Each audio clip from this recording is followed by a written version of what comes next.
I'll go ahead and record. Okay. So just to kind of give you an overview, today we're going to talk about the content strategy on your new website. And I've put together this really long document. It's nearly 40 pages that kind of outlines the strategy for each of the pages on your website. So this is really like the culmination of all of the discovery and all of the research we've done, everything into one document, kind of putting it all together, connecting the dots, and making a tangible plan for moving forward. So what I'm going to do is I'm going to walk you through the document, and we're going to kind of lead a discussion because there's definitely a lot of things that I need your input on. And it's not going to be, I mean, it will be a process and a discussion. And then afterwards, I'm going to share the document with you and ask for your team to provide feedback in the comments, okay? And then I'll take that, do a second round, send that to you, and hopefully we will be close enough to an approval on that to start working on the wireframes. And, you know, I mean, it's impossible to have everything nailed down before we go into the wireframes, and that's kind of the purpose of the wireframes, is to work out some more of those kinks. So you know, just know that, like, even though we want an approval on this document, it's not necessarily set in stone. It's a process. Okay. Mhm. Okay, so let me kind of pull up my notes here.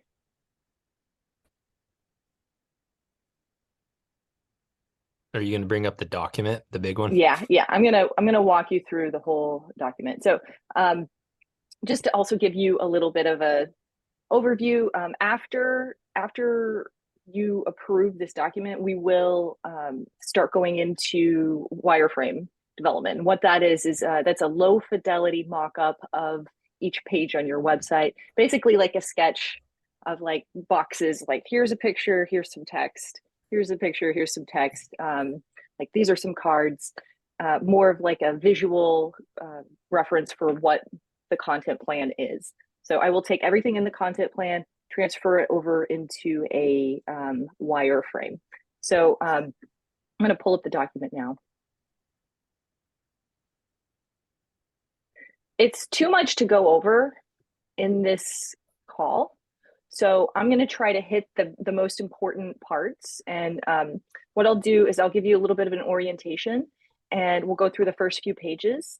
And then I'm going to skip ahead to some of the things that we need to discuss, the strategy that we need to discuss on some of the pages that I need a lot of help on. So, and there are a lot of comments in here. You will see a lot of notes that I'm going to skip over, but I'll show you where they are and how to find them. And I would ask your team to make a comment or give some information, or, you know, just acknowledge in the comments when I give this for feedback. Okay, so this is our content plan. So the general goals and the strategy kind of outlined on the first page. And none of this stuff is new to you, but general goals, basically we're trying to broaden the scope and encompass the whole county and beyond, and strategically allowing for future growth. So we're definitely trying to increase usability, big goal. We want to provide participants with access to information and events and better page load times. We're trying to improve the backend functionality for all the Let's Go Outside users, and expand capabilities for third-party partners to enable independent posting. The overall strategy is kind of outlined here. Discoverability. So this is something that I'm trying to incorporate on all of the pages, enabling users to be able to explore more, connecting more of the like the events to the locations, and so on. A more user-friendly navigation. We've already kind of talked about this, looking at the sitemap proposal, and we've done a lot of work on this already. So that this is kind of like the basis of the content plan. You know, uniting the community. There's public participants, private landowners, municipal partners, and just trying to be inclusive for all of these members. mobile optimization, and obviously consistent branding. So this document has a table of contents that all of these are links. So when you get the document, you will be able to quickly navigate to the page. Okay. That's 2 pages. And I've got a little key here. So all of the pages that, each one of these pages here is going to be included in the low fidelity mockup wireframe set. Okay, so I'm going to do a sketch for each one of these pages, and we will have a chance to discuss kind of the layout and the content again when I present that. If I've put a star next to anything, like see this, it says request activities, that is something that I think might benefit from a high fidelity mockup. And this is going to be an ongoing discussion, what we're going to have as a low fidelity versus a high fidelity. Just know that every single page is going to get a low fidelity mockup, but some pages need a little extra attention as far as, making sure everything's pixel perfect, and maybe we want some extra decorative elements, or maybe it's just very important to the usability to make sure we nail a particular thing, or maybe it's a template that we're going to apply over many pages, so we need to make sure we get that right. So I have highlighted text throughout with this kind of like non-aggressive light light yellow cream color, and that means that's something that I want Let's Go Outside to comment or provide something. It will need your attention in some way. I have made some of the text green like this, and that indicates content that is specifically tied to user research and data. A request from something in our discovery specifically is tied to that. And I think that's important to note, because I have made a lot of suggestions here that are just my own intuition. And but since you've hired me as a user experience expert, I think it's important to know that some of these things are tied to your users' requests and frustrations and goals. If I have blue text, that indicates a feature that is only available for certain user roles. And this is all pretty intuitive as you go through, so I just wanted to give you a little orientation there. Let me catch my breath. Any questions so far? No? Okay. All right. So this is the first page, and I'm going to go through a few of these pages. I'll just kind of scroll so you can see what they look like. Each page is on its own page here, and it has an outline of all of the sections with a suggested heading and the content in each of those sections. So the first page is the global content. This is what is going to be featured on the header and the footer. And again, you can see these stars that indicates something that's going to be mocked up. And I just want to make sure that's clear in a high fidelity mockup, or something I think should be mocked up in a high fidelity mockup. It is a discussion.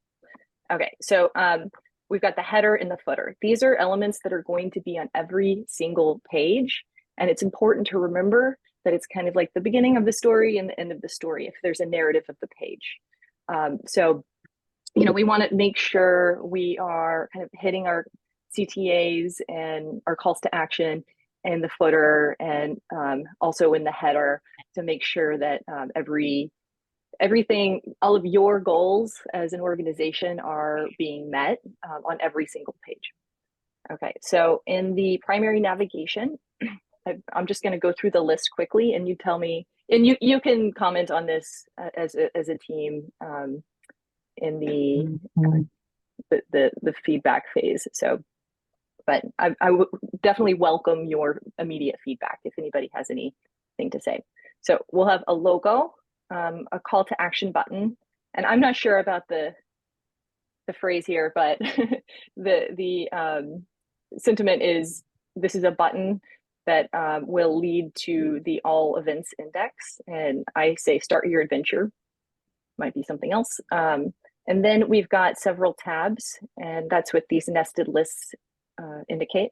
So we've got an explore menu tab. with a mega menu with a link to Explore the Land page and also all of the locations. A volunteer tab that's going to lead to 3 volunteer pages. Resources tab that leads to these resources. An About tab that leads to these subpages, and then a login and a register.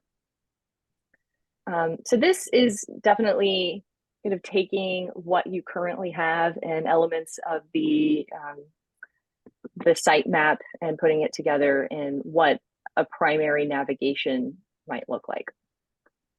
And then in the footer, so then you'll have all of the content on the page. And then in the footer, which will be on every single page, we'll have a newsletter subscription. And please tell me if any of this seems kind of off base. We'll have a newsletter subscription section, a section dedicated to the field guides, because you've got that on most of your pages now as a sidebar, and I figure that might be important content for you. And so that the field guides, it's not supposed to be on every page. It was something that we went in to update that widget, to update some of the field guides, and when we did that, it just put it on every single page. And just like we just went to update some of the website links for all the OC Parks facilities in that widget, and it just put it on every single page. So now on every single page we have field guides and all the OC Parks facilities. Yeah. So I mean, we could talk about it being on the pages, but I don't think it's necessarily necessary. It wasn't something that was originally created that way. Okay, so maybe it might make sense to have it as a little widget somewhere on certain pages. And, yeah, definitely like in the resources, something like that. But I don't know if it needs to go in the footer on every page, unless others have other ideas, but it wasn't the original plan. Okay. I feel like it might be, I don't know if this is confusing or not, but I feel like it's important to have, I feel like, will the primary navigation change at all based on conditions? It's a good question. So, I mean, whenever I see the primary navigation, I see a logo and I see a button. And then I see explore being the land, but wouldn't we have an activities on always, is that button going to be floating up in the top right? Like there's two like calls to action to get to basically the meat and potatoes of the website. And then I feel like an issue that I've come across quite a bit in navigating the website is finding the my account section. Okay. Like, because a lot of people, it's like buried under the logo, and it's like, I feel like if I'm logged in, it would be important to have like it easily access and understand that this is where I manage my account, my past Alexis, you know what I sent you yesterday? I don't know if you watched my 8-minute. I know it was mundane, but I was going over the analysis of the website and the traffic over the last 90 days or how many ever days. But one the top, out of the top 10 links, 5 of them are my account activity or my activities account resources list. So maybe you make a in the primary navigation or in the top bar navigation, you might even include like a top bar navigation section right in there. Okay. If user is logged in, you see a widget that says my dashboard, and then inside that you could even have a little mini drop down that says my activities, resource list, anything that request activity is in there when it comes into it. I'm just going off some of the dynamic links that when you're logged into the website, a lot of the traffic goes to, and that makes sense. Yeah. So we'll have a widget or a logged in widget that's, if logged in, you see this in primary navigation and or top bar navigation. So okay, yeah, I think that makes a lot of sense. Yeah, and that should be mocked up, just for for LGO to look at it from a standpoint of like, okay, well, volunteers logged in. This is their quick list of links that they get to navigate to their dashboard efficiently. And I'm an attendee or I'm a visitor and I've RSVP'd to an event. This is my dashboard or whatever they see, So we have a tool or a widget that will be there. Okay. Yeah, that makes sense. I'll update. So another thing, I'm going to go through after this call and do as many updates as I can to this document based on our feedback and conversation. And that's what I'm going to send you afterwards. Yep. Okay. So I think that's a great idea. A secondary navigation level that is conditional on the user being logged in, where they can access those top level pages that are very useful. Yeah, that makes a lot of sense. That'll be a common occurrence throughout the website based on the user's level, what they're, whether they're a Bobcat, a volunteer. So I feel like it's important to maybe have, I know you have the highlight thing and that yellow, but maybe there might be some type of indicator that's like, there's conditions to this page. Wireframes might even be conditional, like objects that appear on the low fidelity. It might be like, if you're logged in as this role, you see this. Yeah. I think that we'll have to do that. We'll do a mock-up for each, a wireframe for each level. That makes a lot of sense. Yeah, because a user who's got a really robust history on this website, like Kim or Caitlin or even some other power users, whenever they go to My Activities, their My Activities landing page is like, there's like past events, authored events. Yeah, there's a lot. I mean, you will see when we get there. Yeah. Okay. Yeah, so you will see. I've documented it well. I've looked at it from every user's perspective. Oh, perfect. And to try to capture all the features and for every user level. Now there may be something that I've looked over. It was a lot to go through, so please, if I've made an omission, please let me know. I will add it and make sure that it's part of the plan. Cool. All right. So the next section was the footer navigation. So, I just want you to take a look and make sure that this is accurate. Facebook, Instagram, YouTube, Twitter. This is what was on your current website. And then there will be a list of all of the primary navigation links, excluding the individual location links from the Explore menu, a contact us link, and your logo. And then the footer bottom is just the copyright and stuff like that. Okay. All right. So the next page, the home page. So this is, I think that the activities page, based on what Jack shared with me on the analytics, is actually the most viewed page. And then after that, it is kind of surprising that the homepage is below. But so what I've kind of put together here is, if you imagine you're either a first-time user or maybe not a power user, but kind of an introduction to Let's Go Outside and all of the top level things that you might want that person to see and understand about your organization. So at the top, I've got a hero image with the tagline.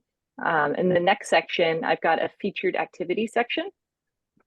So this is kind of similar to what you have currently with that rolling slider, but we'll do something that's a little bit more user-friendly, so that the user can actually maybe, it's kind of hard when you've got a slider like that for somebody. It's not very accessible, honestly, because it's hard for people to read that fast and completely absorb, and then they're kind of going back and forth, and it's good to just sort of present it in a static way where the user has more control. So that would be just cards of a grid or a list of some kind, highlighting a selection of top activities. Maybe it's recent activities. This is kind of up to you to decide what you want. It might be something that you specifically want to feature.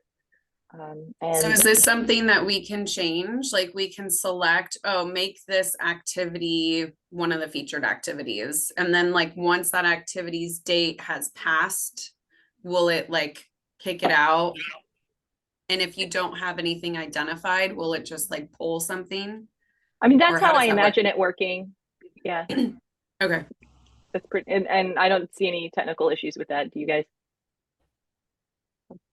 Okay. And then the next section would be a location spotlight. So this would be, you know, about the specific locations and kind of highlight some of the beautiful photography you have of the specific locations.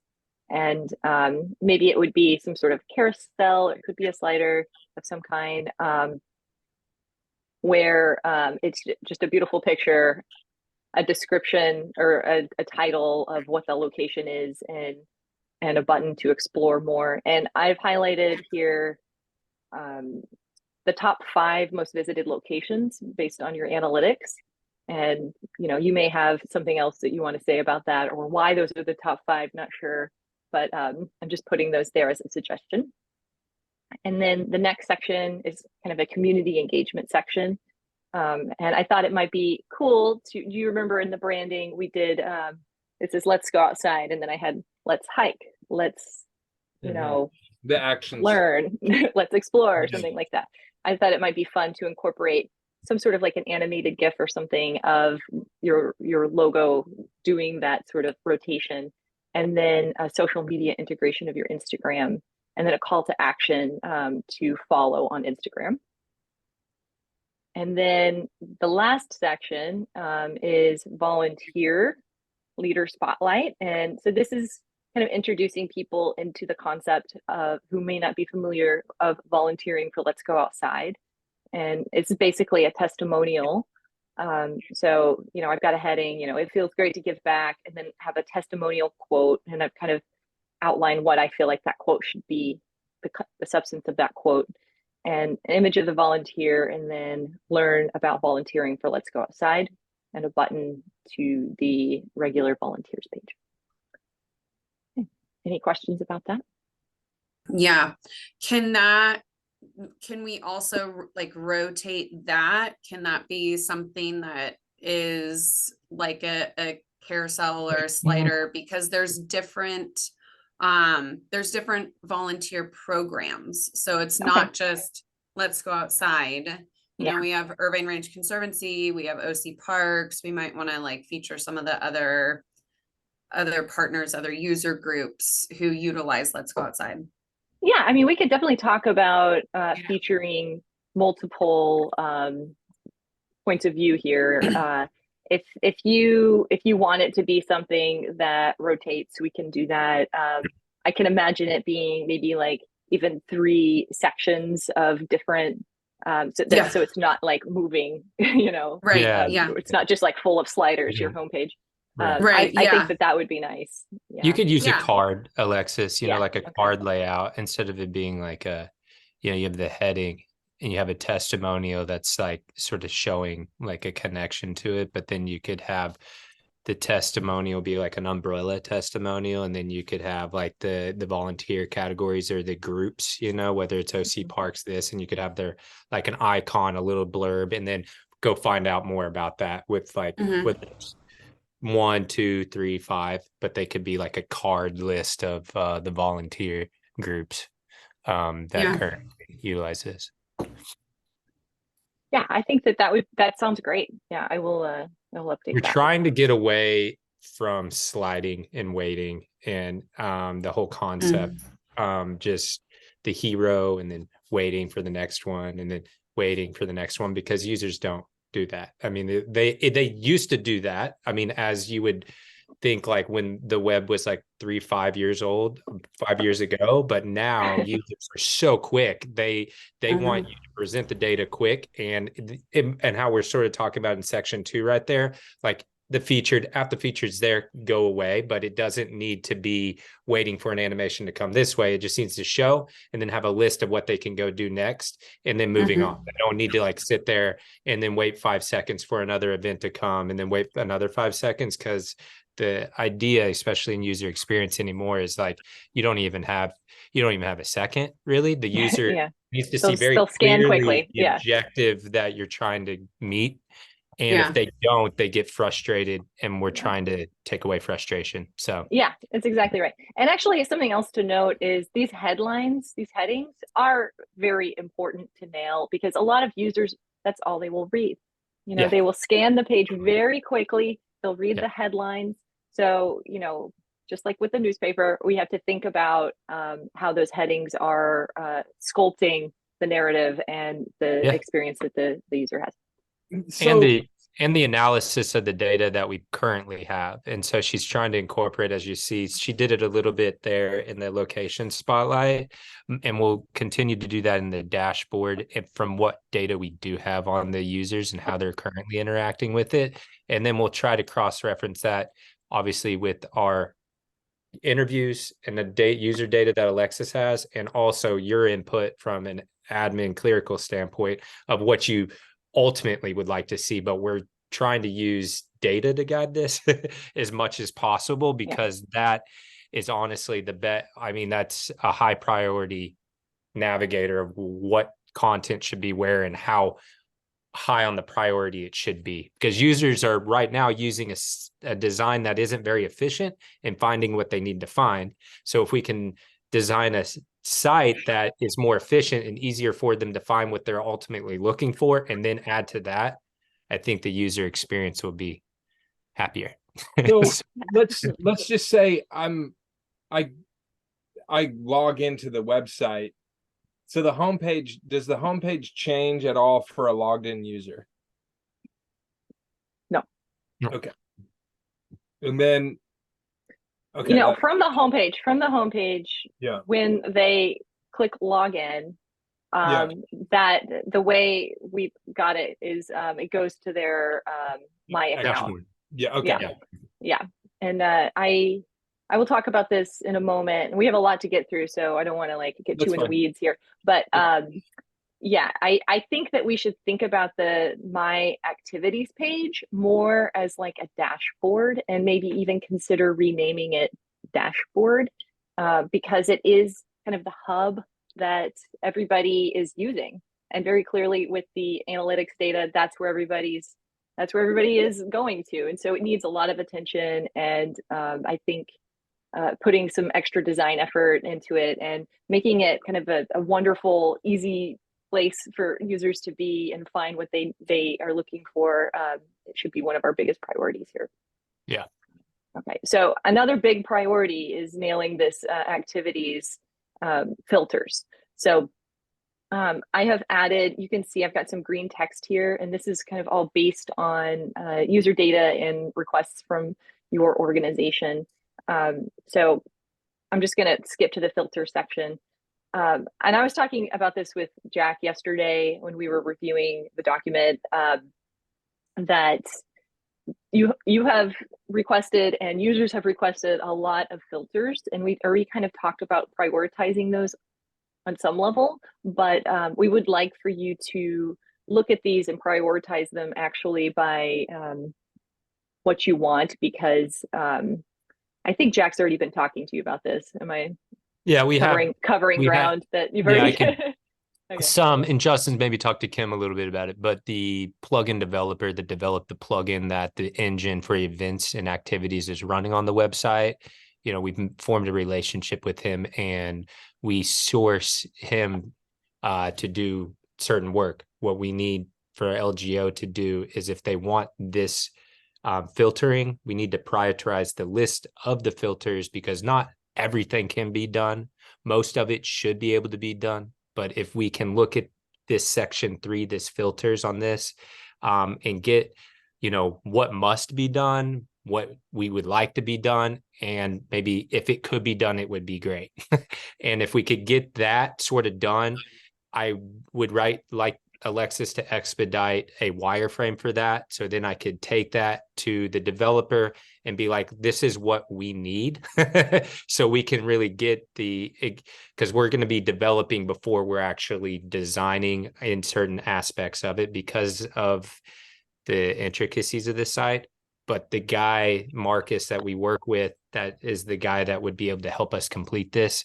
We need sort of this is put a pin on this one, Kim, and make sure that you look through that list. If something doesn't need to be there, take it out. If something ultimately has to be there, put that up on the list and rank them for us. Yeah. So is there a ideal number of categorical filters that we should, like, you know, have no more than like 6 filter features, you know, like, so if I'm narrowing this down, like, what's that sweet spot number that like we're looking for of these items? I don't know if there's a sweet spot. Is there? Yeah. I mean, I would take think about all going of them. to like kayak or something. Right. Think about all of the filters they have there. I mean, we can make it work. I believe. Yeah, take all of them that we've come up with collectively, and drag the one on top that is a must for number one, and then go down to one that was like, that's a great idea, but if it can be there, it can, but it's not like nice to have. Yeah. But it would just be nice to see from your organization what you guys want, because it is expensive, and it isn't just like something that you can pull out because of how the data is built in Events Manager and how it's been architected. We're not going to reconfigure the architecture of the Events Manager, but the metadata on how some of these activities and how some of the staging areas and the areas and the correlation to the metadata for the activities and how we have to like tie that together to a search feature to show you the results can be complex in nature, you can imagine. So we just need you to like look through it objectively from your point of view and say, okay, this would be great. Nah, it's okay, but we don't have to have that, but focus on these, and we will look at those and then talk to him about it. I think part of that is to think of it like what's a priority right now, what would add the most value for the users, and then we can park certain things down the road, and then also let users weigh in, you know, I mean, and ask, you know, if they, after we launch the website, if they're like, oh, I think that this would be cool. But I mean, we've already started it. We've already, like, the previous developer hid the search filter. Like, they literally hid the native search filter and built their own search filter. We're going to take that away and make the native search filter true. And then in the native search filter that we're already working on, we need to make sure that these filters that you want can be achieved. And then we can start to do that. But what we need, obviously, we've already talked about it. I'm going to let Alexis continue because it's a lot, and I have to get off at 11. So okay, yeah, exactly. Okay, so there's a lot for you to look at here. I'm just going to skip ahead to page 11 to the location. Let's see here. Yeah, let's look at that. Yeah. So I've got an event post, and there's a lot of new stuff here. You will see. Justin, right there, real quick, event post section 1, add to favorites, favorite post, WordPress plugin to be able to add. So in the back end of the user's dashboard, there might be a place just called favorites or things that they like, and they'll be able to go across events and go across areas like Bomber Canyon, Black Star Canyon, or they'll go across categories of events, like they like events in this at Black Star Canyon. We'll be able to have like a favorites list that they can quickly access links, their own like sort of list of links in the back end of their dashboard. So that was sort of a request that Alexis pulled from user data that she would like to implement. And I talked to her a little bit about how we could achieve that. So just wanted to note that. Yeah, kind of tying into that. Also, the location template, I wanted to talk about that with you guys. I have a few things that are highlighted on here. So first of all, this would be a template that would be applied to every single location page. I think I counted 49. Maybe there's more. There's quite a lot. And you know, some of those pages are very light on content. So what we're talking about here, and what I will show you a little bit later in the My Activities page, is basically creating some metadata around the location that we can pull into some cards, so we can have some interconnectivity between events and locations and the dashboard and favorites and things like that. Okay, so you may want to start working on curating those some of the content because I think it's going to be one of the bigger content curation tasks. Okay. All right. So at the top, we've got the page title, location name, cover photo. The next section is the description. And that would just be the description of the location. And then we'd have links to anything helpful or associated PDFs. So I want you to think about what might be. I feel like that's not very descriptive, and I'd like to be a little bit more descriptive in the content plan there. What sort of links do you think would be helpful on a location page? I've added several sections here. An amenity section. This was based on user data of what they want. And I'd also love to see a list of all the available amenities so that I can organize this section effectively. We might want to make some icons or something. I just want to see what we're dealing with. The only thing I could think of was restrooms. So maybe parking lot. I don't know. Yeah. There's probably other ones. Yeah. Well, and I mean, like, I could give you the file for like all the OC Parks amenities where, like they have like ball fields, picnic shelters, nature centers, like I knew you'd know. all that kind of stuff. Yeah. Okay. So yeah, it'd be good to see what might be included on that list, just so I can have create a visual representation of that for the wireframes. Yeah. Okay, the next section, parking and staging areas. Definitely there's a lot of users that wanted wanted more information about that. And I think kind of standardizing it on a location template would be great. I mean, some of these locations have information about that, but many of them do not.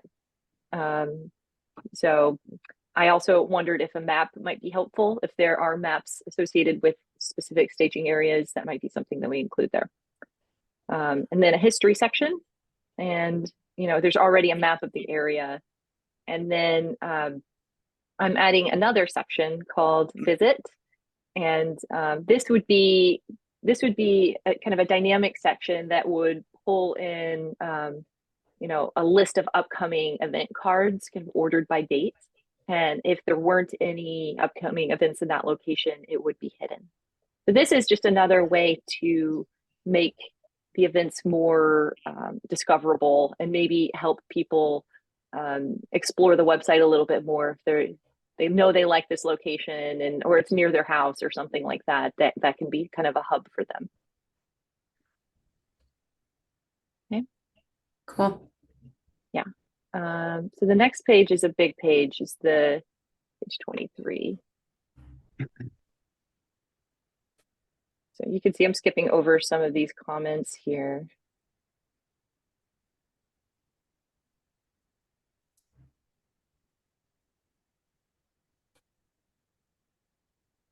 Okay, so the My Activities page is a big page. Like I said, I think it's going to be one of the most important pages for us to nail, and we need to really put a lot of thought into it. So I spent a considerable amount of time looking at this page from every different user level, and I believe I've captured everything. But you can see here there are certain features that are and sections that are only available to certain users, and I've indicated that with the blue text. Lead and Bobcats only. So just to make that clear to everybody while you're reading through here. But you can see that there are a lot of sections on here. And this is one reason I feel like we could call this a dashboard because there's just so much going on here. Mm-hmm. So I want you to kind of go through here and sanity check it. But it's many of the things here are just copied directly from the site. Okay. But I have added a few things based on user research. This section that Jack was mentioning, the favorite trails and activities, that's a new section. So this would be if somebody wanted to favorite a location or favorite an activity, it would appear in this section. And, we got to talk about that. I mean, there are some issues around like purging data, purging old events. So I'm not 100% sure how that would work, but that is something to work out with Justin Jackson. With this section, and maybe for discussion later on, but just throwing it out there right now, would we be able to run reports off of this section, the favorite section, where we could then like target, send targeted emails to, gather a list of all the people that favorited Bomber Canyon and send them a targeted email of activities or things happening in Bomber? Like, would we be able to pull reports based off of this? That is a great idea. Yeah, I'm sure it's sort of we'd have to reverse it a little bit. Basically, the website sets the stage for it to be presented to the user of what they favorited, but for you to take the data and then go, I would like to extract all users that have favorited this data, and then populate a list of email addresses and market to them. It probably could be done. It's not built into the plugin, but I think there's like you have to really determine what is actually being favorited. Right. And I think like every page probably has like a URL string associated with it. And then that's typically what you're favoriting and the name of that actual URL string. So there might be categories, archives, actual individual events, standard pages. So you can imagine like if you were to look at your favorites, it might be broken out into categories of things that, like if it's an archive page that you've favorited because you were on activities, Bomber Canyon activities, or it would have a URL string associated with it. And then that would be broken out in a favorites tab. So it's more intuitive instead of just a pool of links that were all random. Right. But when it comes back, I know Jack, you just shared a plugin with me. There's a lot of different plugins that do this. And I've recently used one that actually kind of has some like leaderboard stuff associated with it. So like if you like a certain post and it's like you want to actually pull a report, there is that type of functionality. But again, it just goes into the depth, the practicality, and really looking at the wireframe of that function, really looking at the design of the dashboard and see what fits and what doesn't. But there is the ability to connect that data. And this may be a good way to circumvent the whole concept of like saving filters per se, because there's all these the idea of like having all these search filters and then being like, oh, I like this search filter, I want to save this search filter, so when I return back to the search, it's like my saved searches. I mean, that would be something that would be pretty cool, because then I don't have to, if we had 1,000 search filters, Kim, you were saying, hey, is there a threshold there where people get a little weirded out? Like there's so many, so every single time I visit there, so there's two different conversations there about like what is favorited, what is actually being saved, and this might be another way to add another layer of savability, if you will. Okay. So I've also added a section based on requests from users to be able to see what wait lists they've signed up for. And, I think that I'm not sure how useful this is, but I wanted to present this on the dashboard just to have a discussion about it. So basically, this would be a feature that would be useful for people that are registering for really popular events. Like this, I have a link here to the morning yoga that is like full. They may want to see how competitive the wait list is.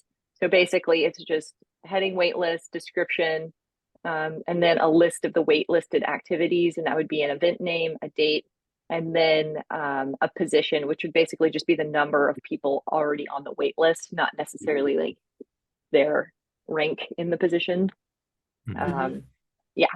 So think about that as an extra feature. The data is available. It's just, is it useful? I mean, how many how many wait lists are ever achieved within the, I mean, I know the morning yoga, but I mean, is there a lot of wait lists that happen where events meet demand every time? We do have a number of activities Right. that do end up getting wait lists. And then how often do cancellations occur that allows another user to get into that? I mean, do cancellations occur a lot to where those wait lists actually open up for the users? I don't know that data, but I do know that it happens because Okay. we get feedback from people who have received those, cancellation notices and get on. But Okay. I don't know the metrics on that. Okay. Yeah. Yeah, I'm just Well, trying to the value of that, but the data is there. It's an add-on yeah, feature. yeah. It is something that is extra. It just takes work, but it is in the back of the website, like you signed up for it, but to expose it to the user that's waiting for it, Yeah, more. that's a whole conversation. I mean, the waitlist, Yeah, the we talked waitlist about. feature is not even, it's a custom piece of software that's been written that's not native to Events Manager. So this is going to be a whole like discussion on how we manage waitlists, and whenever we start to get into booking RSVPs and canceling and confirming, flexible, strict, all that stuff is going to relate back to the waitlist pool, and whether it's going to be like first in line or just a pool. So that's a whole can of worms. But I don't think we were ever going to do the first in line function. I think it was going to be just a pool, and the way in which we were already talking about it was at if a user, because how we were doing no-show mitigation and how we've already working on that concept to mitigate no-shows within activities and users, we were going to be pooling users. And if cancellations did occur or users couldn't confirm, then at date time, at midnight, we have a segue of time where users can decide if they want to cancel or not, or they did cancel and they want to reconfirm. But at midnight, when the clock strikes midnight, then it opens it up to the pool and says, hey, we've got 5 spots, first come, first serve, because priority ranking users that were there trying to do it. It's not like a lottery system, more or less, as it's just you've been waitlisted. And in order for us to get the most amount of users to the activity, we want to use the group, not just one user picking them off at a time. We want to say, hey, everybody, click this link and RSVP. And if you can't, or you don't, other people have the opportunity to do it. So we've gone through this a lot. It's a headache, but we understand it pretty good. I mean, anything can be done. Yeah. Okay. So the next section, this is a new page that was suggested when we worked on the sitemap proposal. It's called Request Patrol.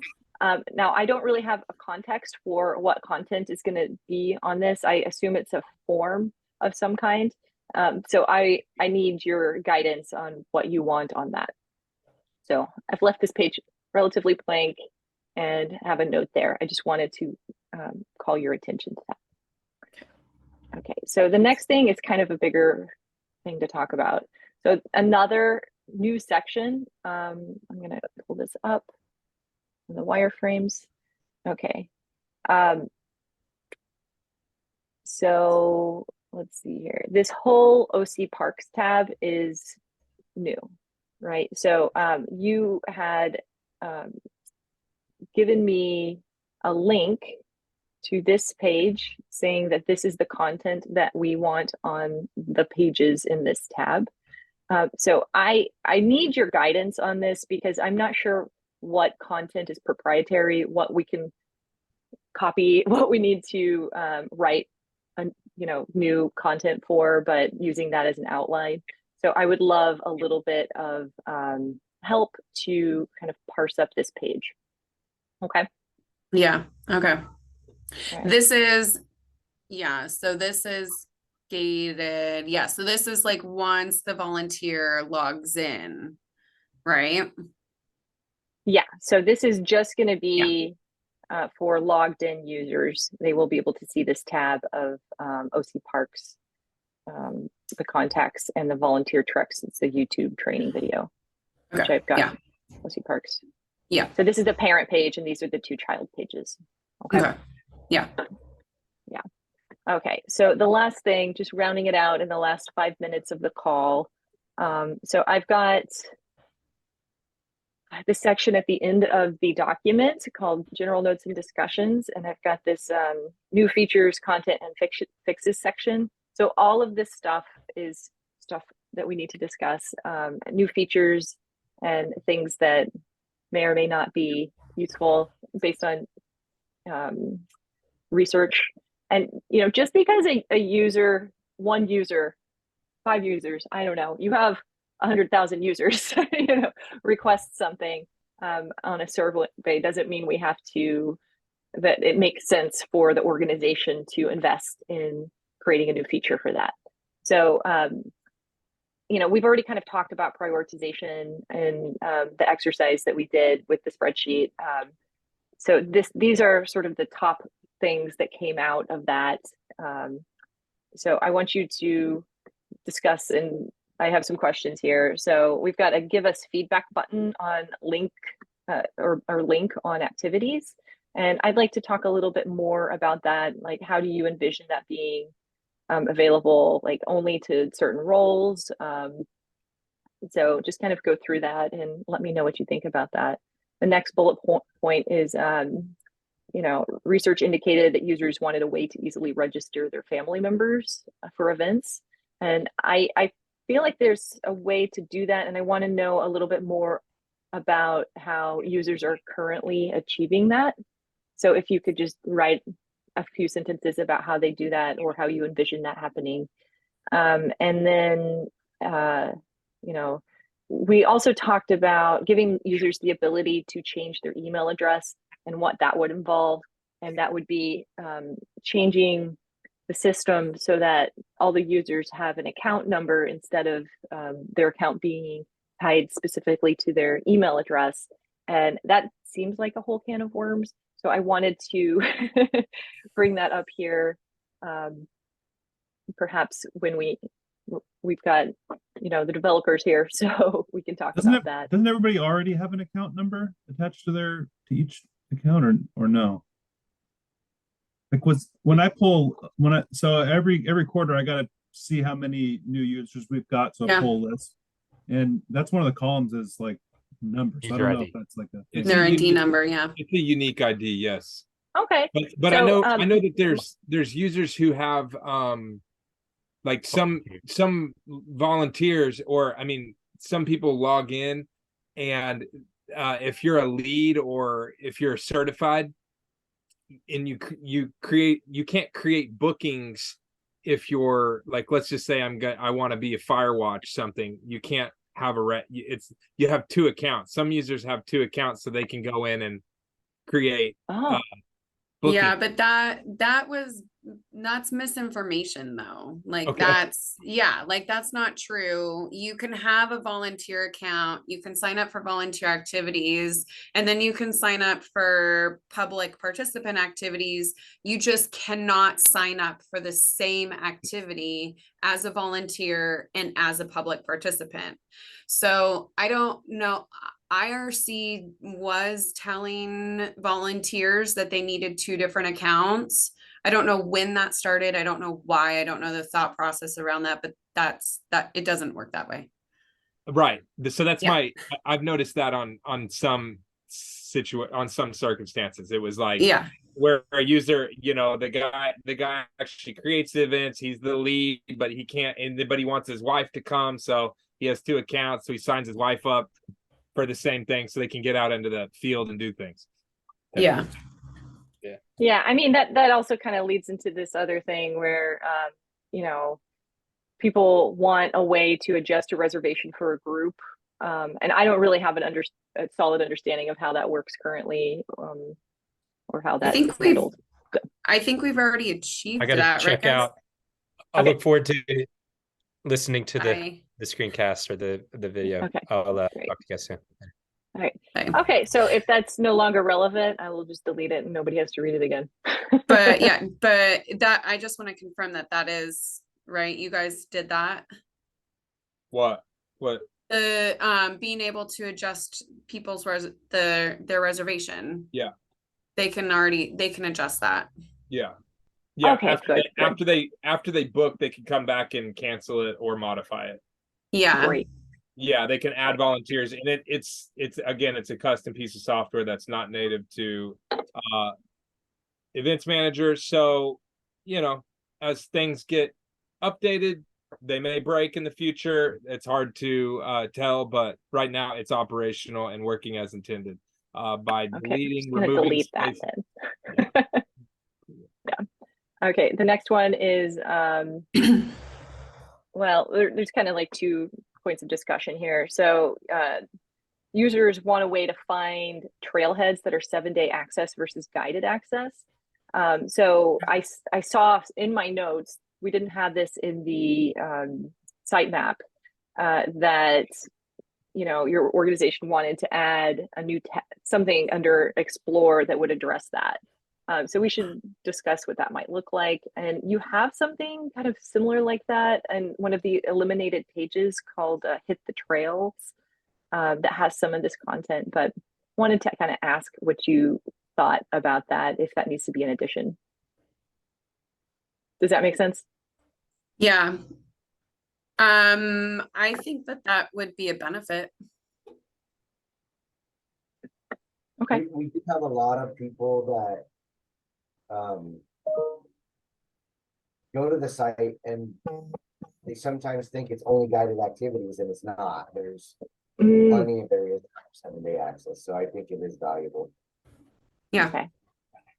All right. So I will find a way to work that into the Explore tab, and maybe it's a new page. Mm-hmm. And even in like some of the marketing stuff that we do, we will market in an area where you can just go there now because they exist. Yeah, I think that's great. Yeah, it's not all guided, and people need to know that. Yeah. Okay. All right. So the last one is research indicated that users want to see trail conditions after a weather event.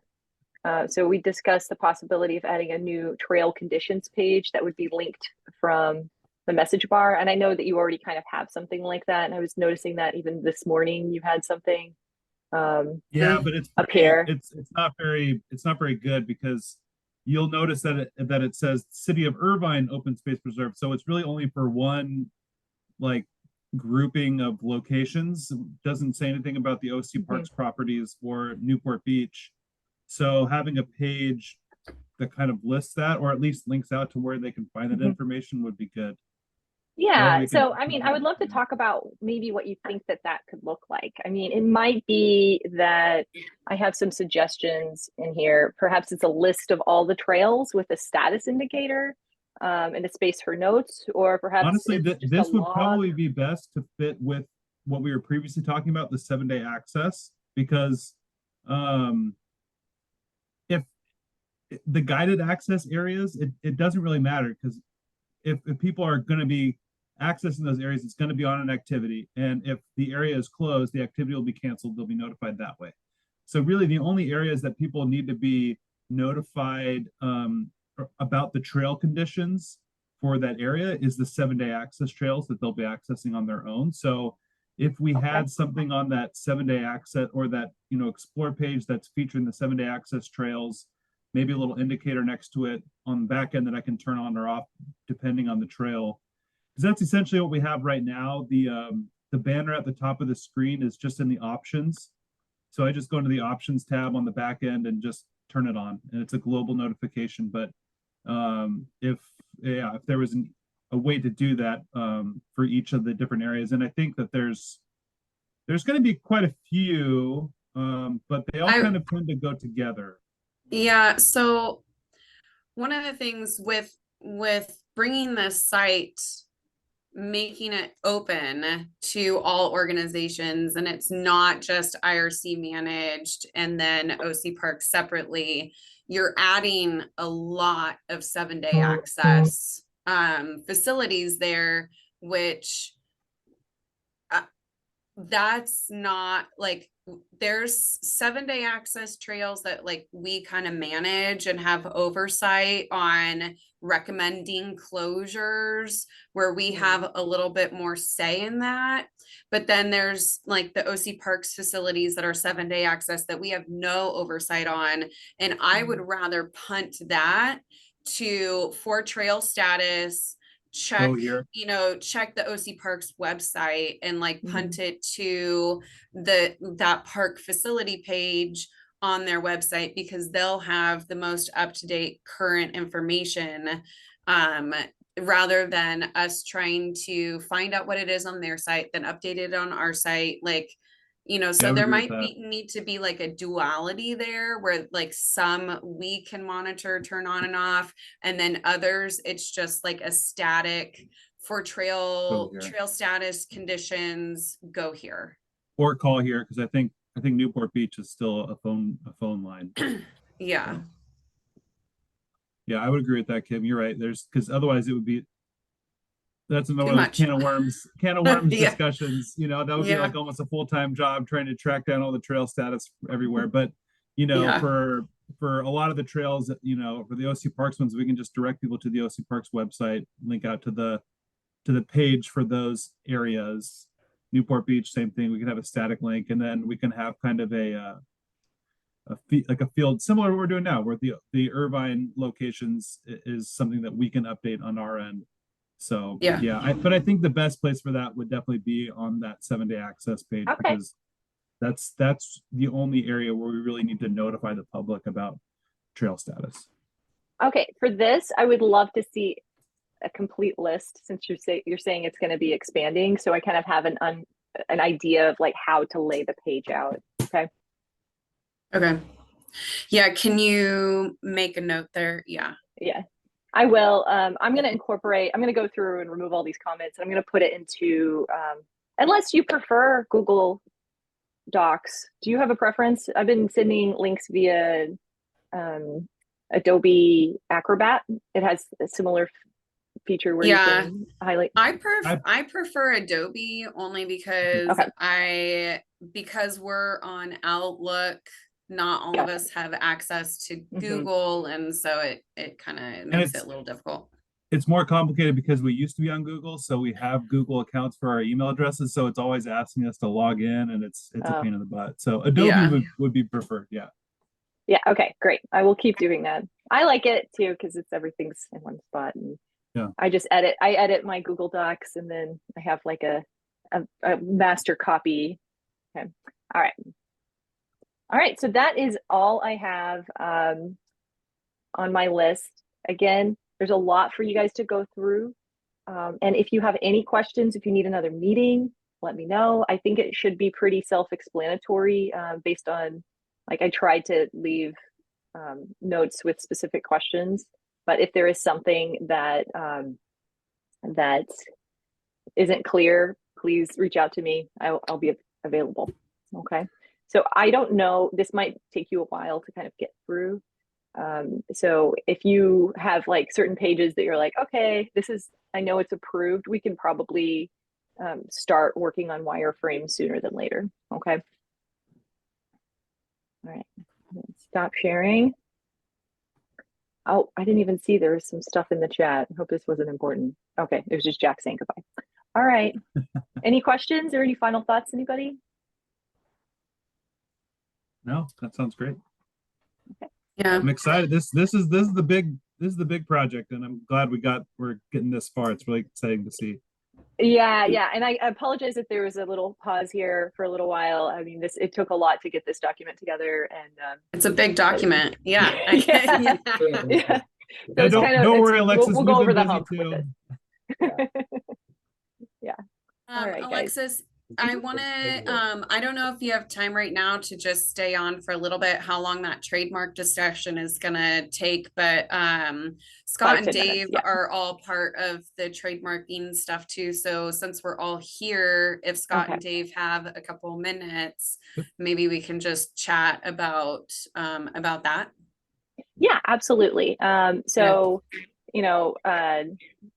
so this is no longer part of the content planning Yeah. discussion just to, I wonder if I can stop recording. Let's see here.